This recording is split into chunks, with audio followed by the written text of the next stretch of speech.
দর্শক, এই মুহূর্তে কোমর সমান পানিতে জামায়াতের আমির ডক্টর শফিকুর রহমান তার নিজ আসন মিরপুরে কিন্তু যে জলবদ্ধ এলাকা সেগুলো পরিদর্শন করছেন, স্থানীয়দের খোঁজ খবর নিচ্ছেন এবং সমস্যা সমাধানের আশ্বাস দিচ্ছেন।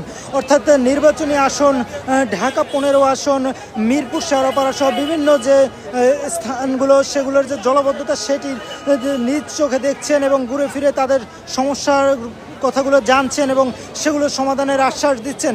দেখতেই পাচ্ছেন যে কি পরিমাণ জলবদ্ধতা সৃষ্টি হয়েছে জামায়াতের আমির ডক্টর শফিকুর রহমানের নিজ আসন ঢাকা 15 আসনে।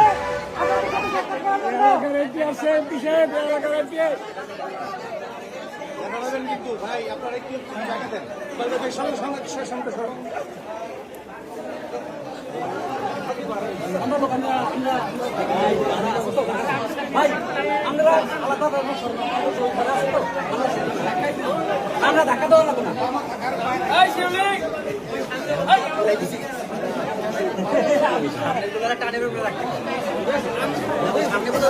জি জি, হ্যাঁ ধাক্কা দেন।